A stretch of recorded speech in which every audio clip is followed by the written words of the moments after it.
Shalom, salam sejahtera bagi Bapak Ibu, Saudara-saudara, anak-anak yang dikasihi oleh Tuhan Yesus Kristus. Jumpa kembali bersama saya Pendeta Eka di dalam renungan firman Tuhan pada hari ini, hari Sabtu 9 Juli 2022. Sukacita dan damai sejahtera dari Tuhan Yesus Kristus kiranya menyertai kehidupan kita sekalian. Puji nama Tuhan. Sampai pada pembacaan firman Tuhan hari ini, Amsal ke-11. Saya akan membaca hanya ayat 1 sampai yang ke-15. Dan biarlah firman Tuhan yang kita baca renungkan sungguh memberkati kita sekalian. Mari kita akan berdoa terlebih dahulu. Tuhan Bapa di surga, di dalam Yesus Kristus, kami sungguh mengucapkan syukur dan terima kasih untuk setiap kebaikan Tuhan yang boleh kami alami dari hari ke hari. Juga atas firman Tuhan yang menjadi penuntun hidup kami. Karena itu biarlah kami terus antusias, terus semangat untuk membaca, merenungkan firman Tuhan. Kau yang mampukan untuk kami dapat memahami, serta Engkau yang menolong kami untuk kami dapat terapkan dalam hidup kami setiap hari. Terima kasih Bapa, inilah diri kami sedia belajar firman Tuhan. Demi nama Tuhan Yesus kami berdoa. Haleluya, amin. Amsal 11 ayat 1 sampai 15. Neraca serong adalah kekejian bagi Tuhan, tetapi ia berkenan akan batu timbangan yang tepat. Jikalau keangkuhan tiba juga cemooh, tetapi hikmat ada pada orang yang rendah hati.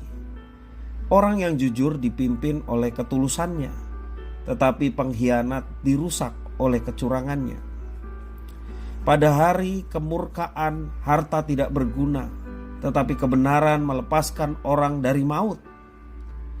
Jalan orang saleh diratakan oleh kebenarannya, tetapi orang fasik jatuh karena kefasikannya. Orang yang jujur dilepaskan oleh kebenarannya, tetapi pengkhianat tertangkap oleh hawa nafsunya. Pengharapan orang fasik gagal pada kematiannya, dan harapan orang jahat menjadi sia-sia. Orang benar diselamatkan dari kesukaran, lalu orang fasik menggantikannya. Dengan mulutnya orang fasik membinasakan sesama manusia, tetapi orang benar diselamatkan oleh pengetahuan. Bila orang benar jujur, beria-rialah kota, dan bila orang fasik binasa, gemuruhlah sorak-sorai. Berkat orang jujur memperkembangkan kota, tetapi mulut orang fasik meruntuhkannya. Siapa menghina sesamanya tidak berakal budi, tetapi orang yang pandai berdiam diri. Siapa mengumpat membuka rahasia, tetapi siapa yang setia menutupi perkara. Jikalau tidak ada pemimpin, jatuhlah bangsa, tetapi jikalau penasehat banyak, keselamatan ada.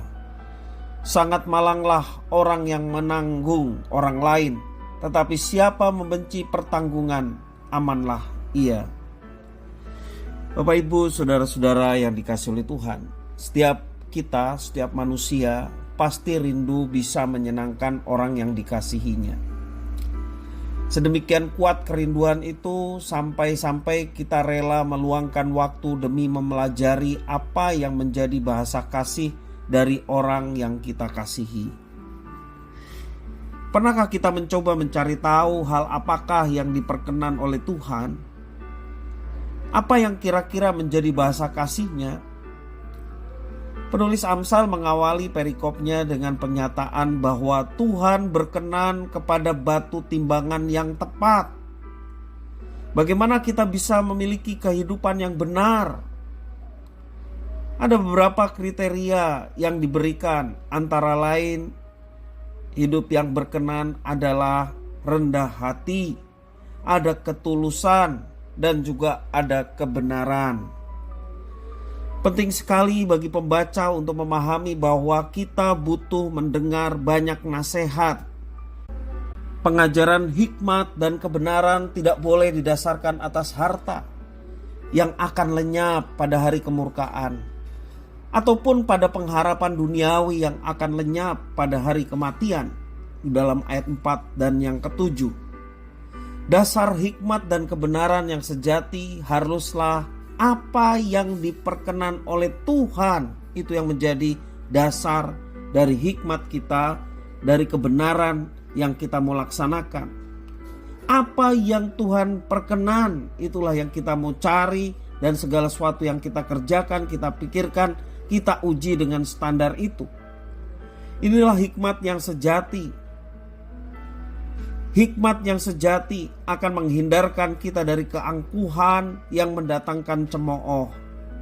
Dan kitab Amsal dituliskan sebagai perenungan hidup yang mendatangkan kebijaksanaan kepada kita. Ketika kita membaca setiap nasihatnya, kita tidak diajak hanya sekedar mengingatnya, melainkan kita diundang untuk merenungkannya dalam terang relasi dengan Tuhan yang mengikatkan dirinya dalam perjanjian kekal dengan umat yang dikasihinya. Karena itu kita diingatkan kembali kepada pengajaran Tuhan Yesus Kristus yang mengatakan, berbahagialah orang yang miskin di hadapan Allah, karena merekalah yang empunya kerajaan surga. Matius pasal 5 ayat yang ketiga. Bapak ibu saudara-saudara, hari ini banyak orang berusaha mencari bahasa kasih orang yang dicintainya, namun dengan motivasi yang keliru. Ketika orang yang kita kasihi berbahagia, maka kita bisa mendapatkan apa yang kita kehendaki dari orang yang kita kasihi. Tidak demikian halnya dengan Tuhan Allah kita. Tuhan mengenal hati dan motivasi kita. Dia terus menguji kita dengan kebenarannya. Apakah kita sungguh-sungguh menyenangkan hatinya dengan motivasi yang benar? Kita menyenangkan hatinya oleh karena kita sudah mengalami kebaikan, bahkan penebusan yang telah Tuhan nyatakan. Sehingga motivasi yang mendorong kita adalah untuk senantiasa menyenangkan hatinya, memuliakan Tuhan. Nah, Bapak Ibu saudara-saudara yang dikasihi Tuhan, marilah kita senantiasa terus berusaha di dalam kehidupan kita, melakukan apa yang dikehendakinya. Bukan sekedar ritual-ritual keagamaan, bukan sekedar aktivitas-aktivitas keagamaan yang rutin kita laksanakan, tetapi lebih daripada semua itu, di dalam hati kita ada satu ikatan perjanjian di dalam Tuhan, ada kerinduan yang didasari karena cinta kepada Tuhan, sehingga kita melaksanakannya dengan sukacita. Tidak ada keluhan, tidak ada saling menyalahkan ketika itu tidak sesuai dengan apa yang kita harapkan, tetapi tujuannya adalah untuk menyenangkan hati Tuhan, memuliakan Tuhan. Dan ketika kita melaksanakan semuanya itu dengan dasar yang benar, maka kehidupan kita sungguh-sungguh boleh mengalami penyertaan Tuhan yang mengagumkan dan luar biasa. Mari Bapak Ibu saudara-saudara yang dikasihi oleh Tuhan, kita terus dipenuhi oleh hikmat yang dari Tuhan. Kita terus dipimpin oleh Tuhan, sehingga sikap-sikap yang sesuai dengan rencananya boleh terwujud dalam kehidupan kita. Kita melakukan segala sesuatu dengan tulus ikhlas, dengan jujur, dengan motivasi dan tujuan yang tepat. Tuhan melihat kesungguhan hati setiap anak-anak yang menjalankan semuanya itu, maka tangan kuasa Tuhan, mata Tuhan yang melihat, Dia yang akan menyertai, menuntun, bahkan memberkati umatnya yang setia. Kiranya firman Tuhan memberkati kita sekalian. Mari kita berdoa. Tuhan Allah Bapa di surga, terima kasih atas firman Tuhan. Mampukan kami Tuhan untuk menyatakan, mengekspresikan rasa kasih kami kepada Tuhan. Yang Tuhan inginkan adalah ketika kami hidup diperkenan oleh Tuhan. Dan hidup diperkenan oleh Tuhan tak kalah firman Tuhan yang boleh kami renungkan dan kami terima terlaksana dalam hidup kami. Tuhan, mampukan kami Tuhan sepanjang waktu yang Tuhan percayakan pada kami selagi kami masih hidup, kami dapat melaksanakan apa yang Tuhan kehendaki, sehingga hidup kami menyenangkan hati-Mu. Terima kasih atas firman Tuhan. Demi nama Tuhan Yesus kami berdoa. Haleluya. Amin.